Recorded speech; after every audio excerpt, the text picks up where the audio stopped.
screen. If you can, please go ahead and give me a reaction, either a thumbs up or an applause that you can see my screen.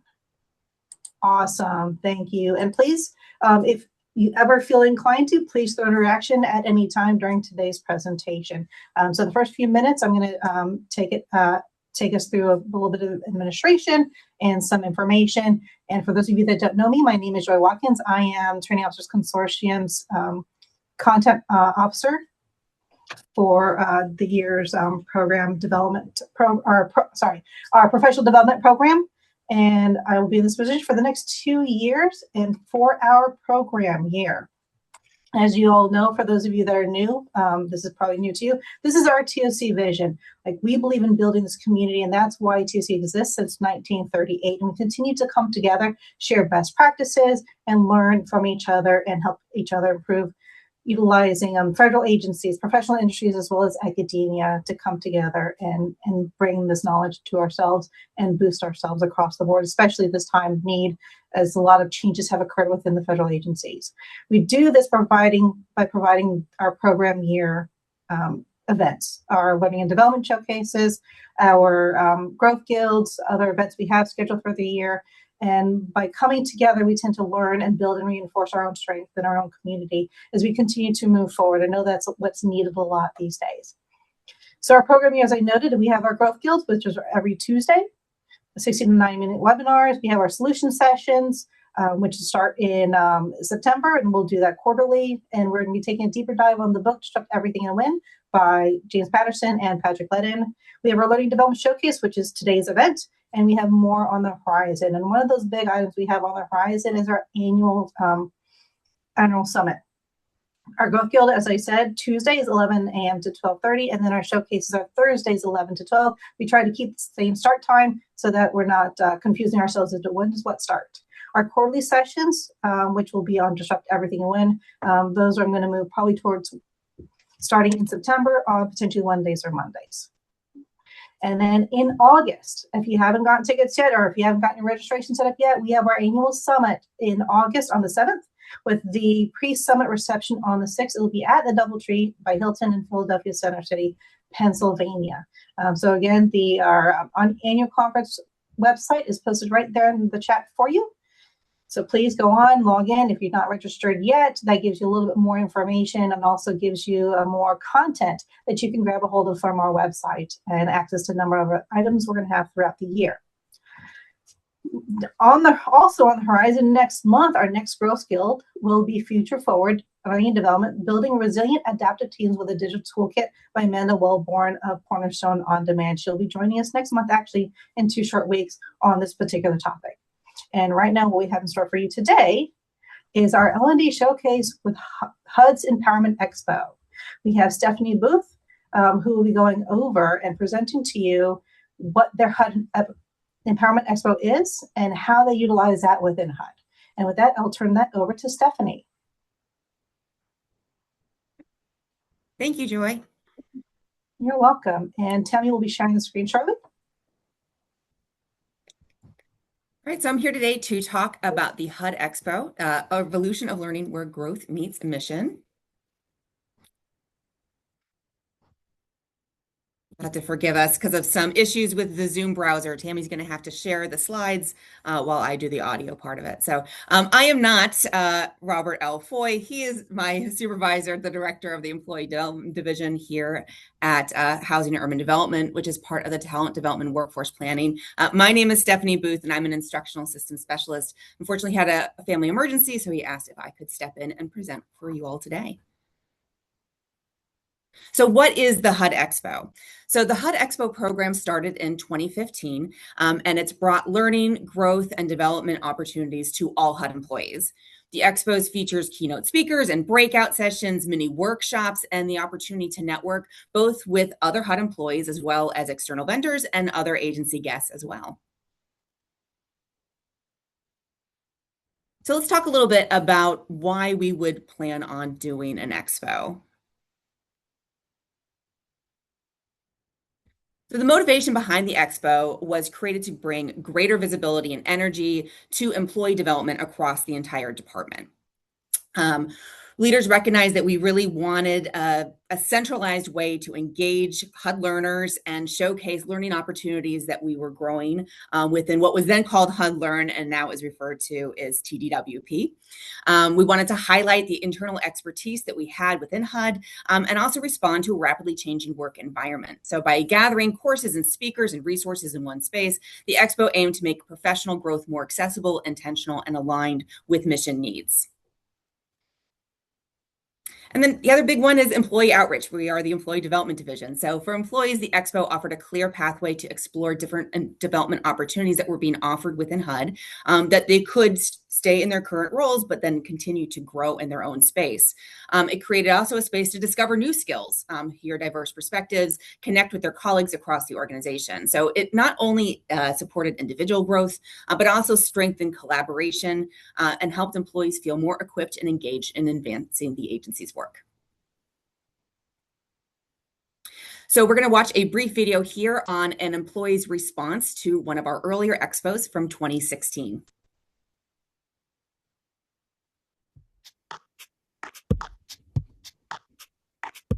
My name is Nova Smith, and I work with HUD Learn.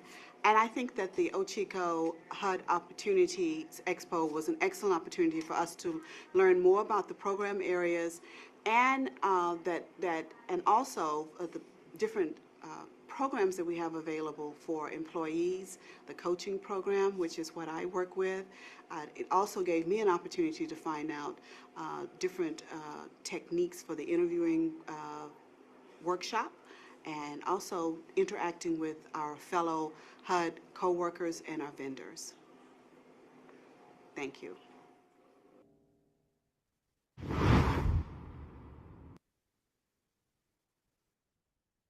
So let's dive a little bit more into the history of the Expo here at HUD.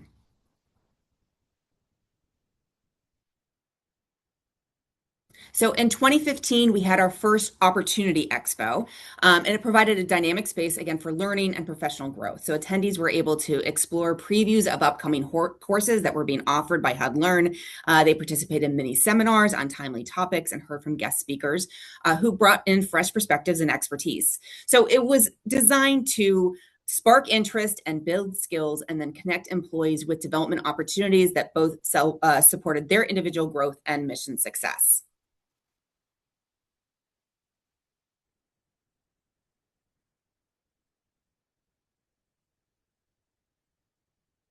Then we had the 2016, the second Opportunity Expo. So the second one in 2016 was expanded to include what were called Expos on the Go. These were live sessions that were held at 3 regional offices as well as the DC-based headquarters. So it was important for us to outreach to include more HUD employees and make sure that the regional employees felt valued, and it wasn't just an experience for headquarters-based employees.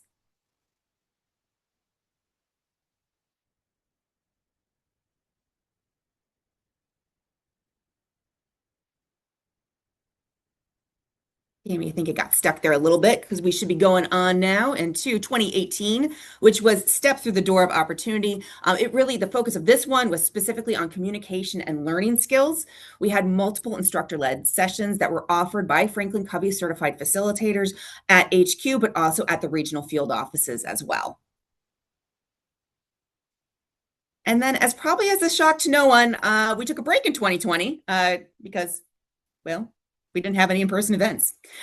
So 2022, Greatness Starts Within was our first expo post-pandemic, but it was redesigned to really reflect HUD's post-COVID work environment. So at that point, most employees were still on a higher telework or even remote basis. So we did have in-person sessions at headquarters that delivered some core content, but those were also simulcasted to employees to connect beyond just those physical locations at either the field offices or at headquarters, so people could watch it from their own homes or wherever they were working. The other thing is we used what was called the Hop-In platform, and that created a space for employees to connect beyond where they were working. So it allowed for virtual networking sessions where you'd be randomly paired with another HUD employee and be able to work with them, meet them. I was new to Ochiko at the time. time. I had just transferred from the Office of Housing. I actually got to meet one of my colleagues for the first time on a virtual networking session. So it was a really cool opportunity to really have an engaging virtual environment and allow not just the regional field offices, not just headquarters, but if you were in a tiny field office with maybe only a dozen employees, you could be just as involved as anyone else. And then came 2024, which was the Empowerment Expo. So the Empowerment Expo was a little bit different than some of our other ones. We had 29 internal and external exhibitors in an exhibition space. We had 4 engaging speakers, 2 brain-expending sessions with Freestyle Plus, and our participation of combined virtual and in-person was over 1,100 employees. And we have, unfortunately, a lot of our videos have been taken down off of YouTube, but we do have the sizzle reel, which will give you just a little bit of a sampling of some of the programming that was offered during the program in 2024.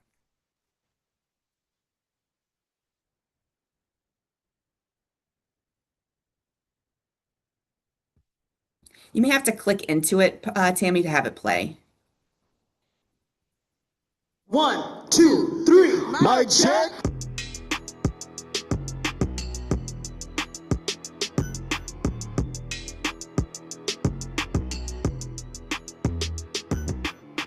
Empathy fosters the kind of inclusion that goes beyond making one feel like he or she fits in. Feeling of genuine belonging, which I believe is a path to unlocking one's full potential.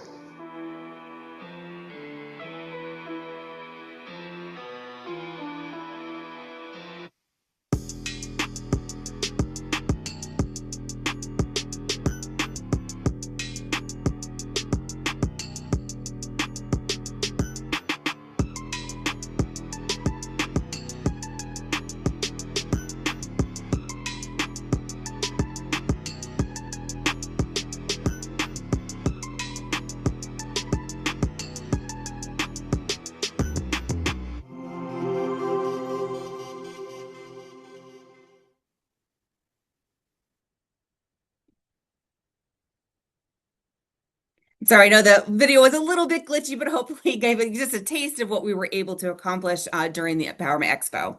So it was a return as an in-person event in 2024, showcasing its enduring value and reach. So it was the first major in-person event that TDWP and Ochiko had put on since 2019, and it attracted over 225 employees on site, and then saw an additional almost 1,000 employees engage virtually, highlighting its broad impact. So in addition, though, to HUD employees, guests from other federal agencies came to experience the event. They included employees from NASA, EPA, USDA, the FBI, NOAA, Department of Ed, Architect of the Capitol, just to name a few. So we had over 35 interagencies guests attending, both virtually and in person. So our expo presentations, we had a keynote speech, Embracing Inclusion and Unlocking Potential by Dr. Sherman Gillums, who at that point was at FEMA. I know he's since left. We had 2 additional sessions, The Power of Play by Freestyle, which got us out of our seats and thinking. I think we got a little bit ahead of ourselves. Tammy, can we go ahead and go back? That was really cool because at first, like, you're like, how is this important? But they really connected playing in small groups in these tiny little pairs with what was happening neurologically in our brains. And it was a very, very cool session. Then we had Outward Inclusion by Chris McIntyre from Arbinger. In addition to that, we had 2 breakout sessions, Applying Human Intelligence to Realize Sound Artificial Intelligence by Dr. Sterling Thomas from the GAO. And that was the first, I believe, the first HUD AI webinar series that we had done for all HUD employees through TDWP. And then we had Leading at Every Level, which was presented by HUD's own Tammy Thomas. So the HUD Expo exhibition We had 13 internal exhibitors. Those are HUD program offices in addition to the different training divisions within TDWP. And then we had 16 external vendors. Now, why would we bring in vendors or have the program offices setting up tables? Well, for the internal vendors, sometimes at HUD, we don't necessarily know what's going on in the other program offices. And this gave us a chance to network and talk and see what other program offices were doing. We also have the rotational assignment program, RAP, and that allowed us to advertise RAP positions and details that we had so people could go and learn about another positions at HUD without ever having to leave their official job at HUD. Our 16 external vendors were really important partners during this process. Though the Office of Chief Human Capital provides enterprise-wide training solutions, the program offices also have individual line items for training budgets. And so this allowed them to individually network and receive resources from a variety of partners who could meet their future training needs. Now, it was a fantastic event, but that doesn't mean there weren't lessons learned.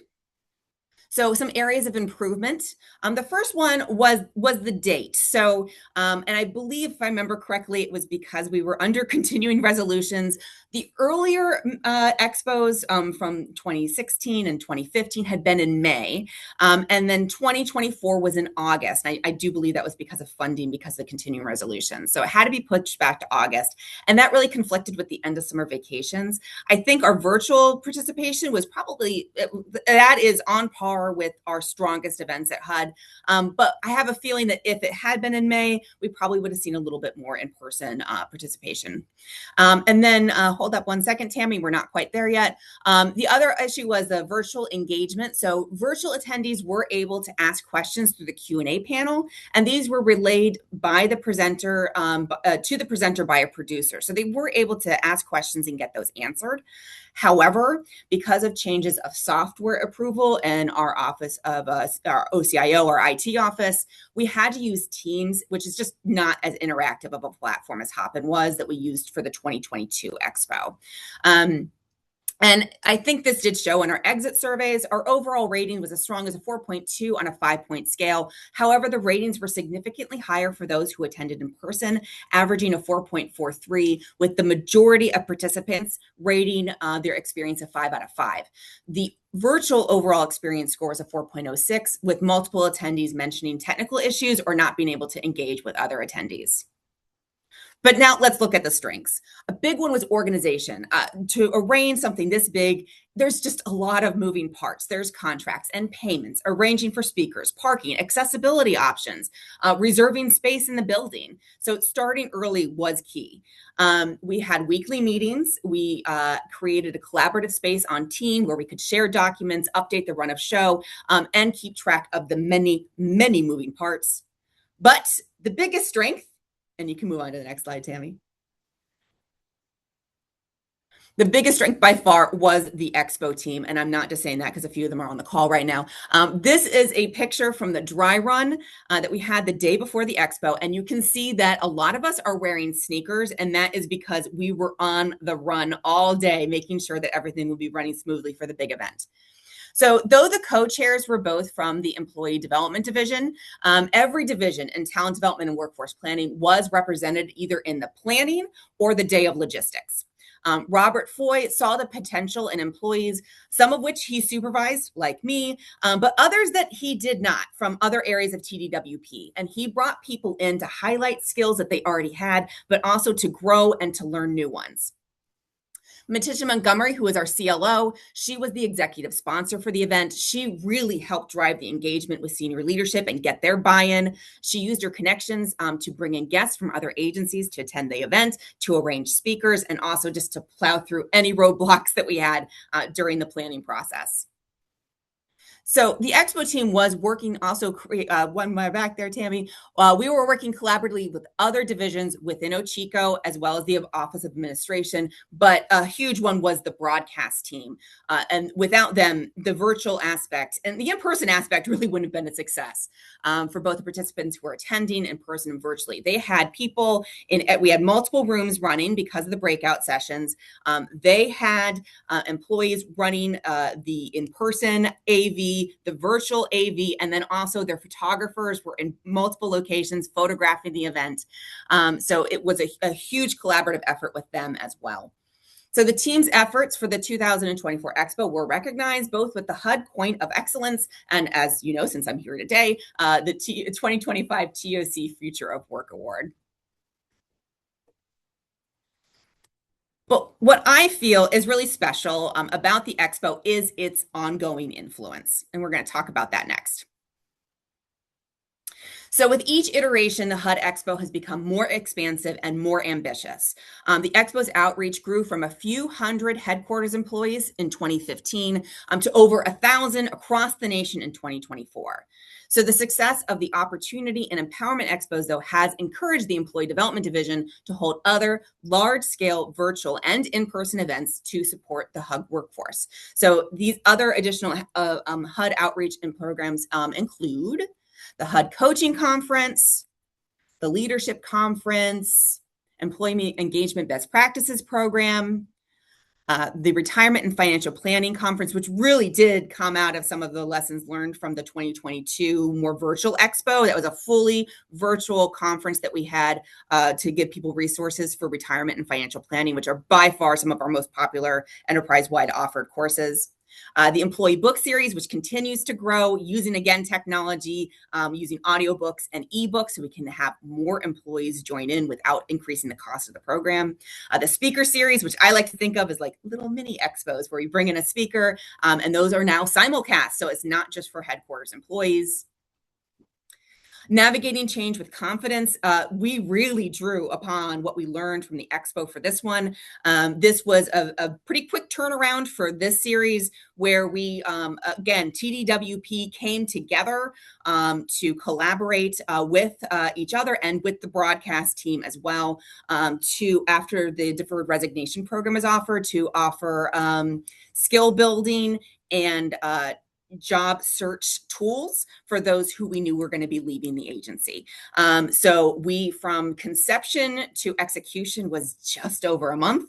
And for four training sessions, a SharePoint site that housed everything. And that definitely, those skills, 2 of the 3 coordinators for that program were on the Expo team. So those skills totally went straight into that.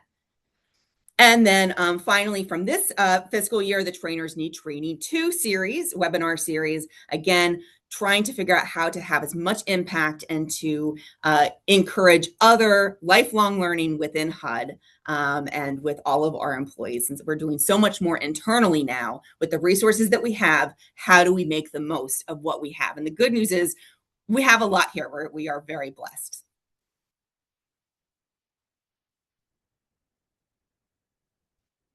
So that said, if you all have any questions, I will do my best to answer them. I may not know all of the nitty-gritty logistics since I wasn't in on every committee for the Expo, but I was on the Expo team. So if you have questions, I would love to try and answer them.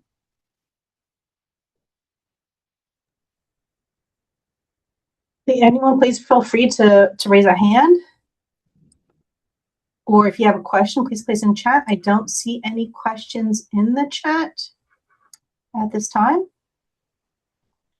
Does anyone have questions for Stephanie about the HUD Expo? While we wait for someone brave to chime in. One question I do have is, as you brought this HUD Expo to light, as the idea came up, the creative juice start flowing, what was the process you guys took initially to gain that leadership buy-in to do this, to say, yes, we need to do this. Yes, we need to have this. I mean, I'm going to be honest. This has always been Rob Foy's baby ever since he came to HUD and to TDWP, that he really wanted to, so we can just showcase what we're offering in one place in terms of growth. And it's really just, it's grown, it's become more ambitious. But we had buy-in from Matisha from the get-go as our executive sponsor. And so, she would advocate for us for getting the budget that we needed, for getting the space that we needed.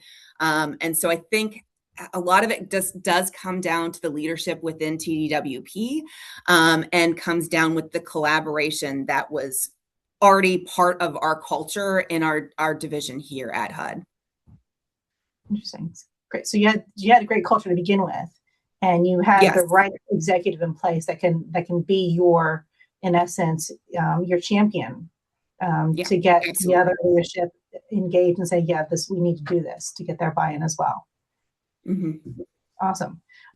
What advice would you give to an organization that doesn't have a culture that's good, or has a champion that's willing to go to bat for them to the degree that Matisha did? Yeah, that's a good question. I've been lucky in my entire time. I've had those resources. If I have, what seems like a pie in the sky idea, and I go to HUD, I go to Rob and I say, like, I think one thing is advocating, having either data to back you up can always be helpful. Like, this is something we've done in the past. This is something we've seen done at other agencies. This is a gap that we have for mission critical occupations. I think anytime you can have that data to back up the story and the narrative and the great idea that you have is always helpful.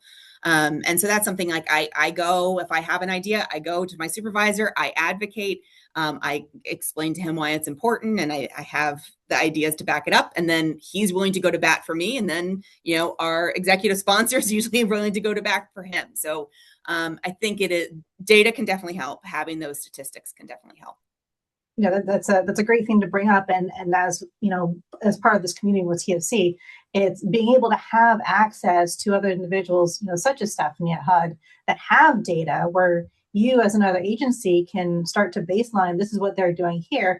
And as Akia just asked, do you have data related to how many people transitioned to other positions as a result of the Expo? And were there any noticeable changes in skill development and rotations? Because having data, not just if you don't have the program, but if someone else does, like HUD, see if their data can, give you that edge. Stephanie, I turn over to you for that question.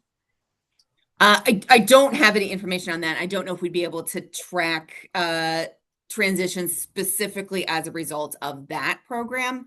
And I think that, yeah, actually, Tammy just wrote a good point to understanding timing and not having funds is a big deal right now. So I don't necessarily have, like, we do track workforce planning. We have dashboards that track that.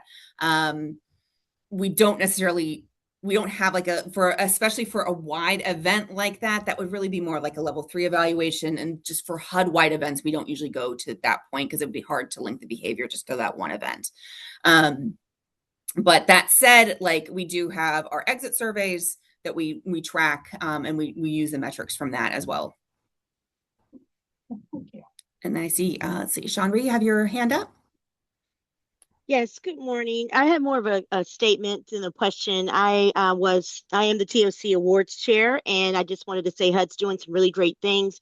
In addition to this award, you had a total of 3 awards last year. And so I do think, the culture and just the teamwork and the commitment is really excellent there. And I did put a link in. I'm doing a plug here that our award nominations are open.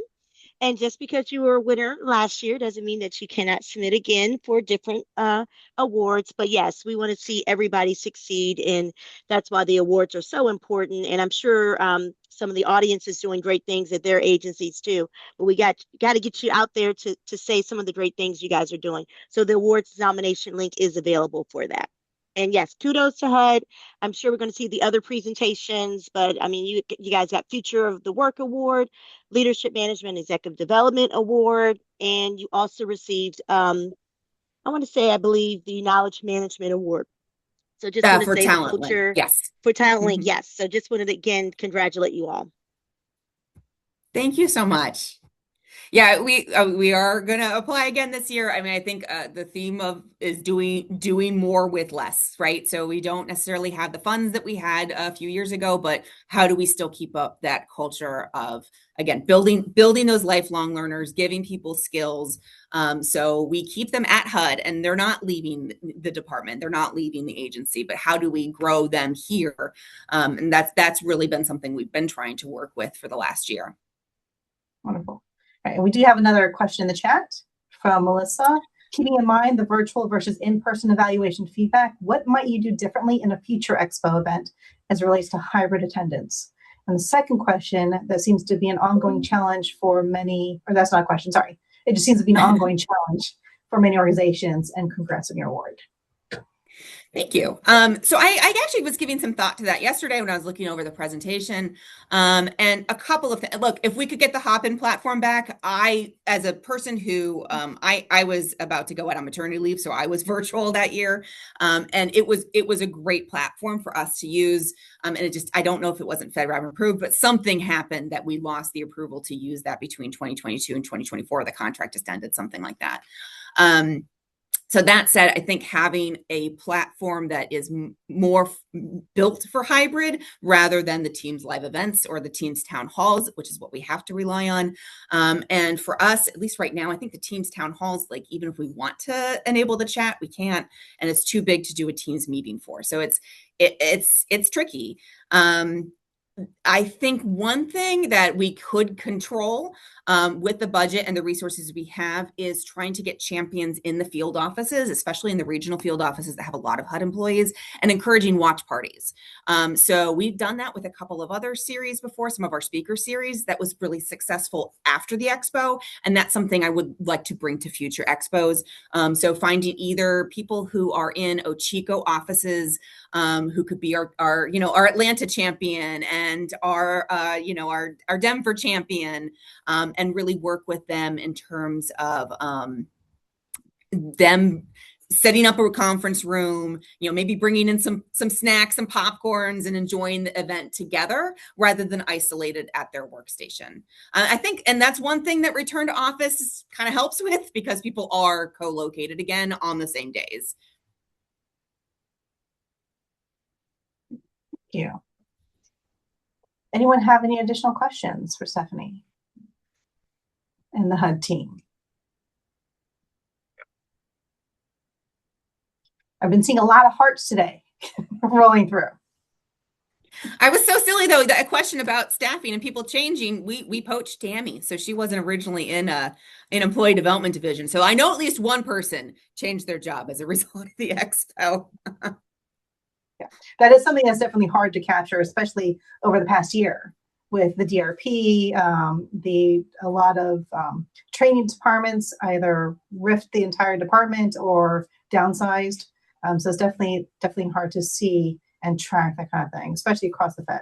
So. Yeah, absolutely. But we can definitely claim her as a success story. So, and we are very happy to have her on our team permanently. Nice. And we're happy to see that too, because it brought you here. So, I see that comment from Tammy. He's not here today, but yeah, we thank him for the vision. Well, I'm not seeing any additional questions in the chat. I'm not seeing any additional hands up. And if no one wants to chime in the next 5 seconds, I'm going to say you guys are very thrilled and happy because of all the reactions I've been seeing, that you just don't happen to have any more questions. That was very thorough. And hey, Rob joined. Hi, Rob. Well, I appreciate you guys all accepting me as a last-minute replacement. I really enjoyed speaking with you today. It was a fantastic event, and I can't wait to see some of the other award winners on a future Zoom. Awesome. Thank you very much. And Amy was in there throwing in our different links for TOC. And as she noted, HUD's next event, L&D Showcase, for one of their 3 awards, is going to be on October 15th. So we're going to have more items scheduled. So don't forget, for our TOC members, or if you're not yet a registrant this year, please feel free to go on our website and register. We have the summit coming up. We have our next event in 2 weeks for our Growth Guild. And we have other L&D showcases in that as well. And the awards applications are still open. All right, if I don't have anything else, Stephanie, if you're your team, thank you so much for the team, Tammy and Erica, for joining us and being there to support this presentation.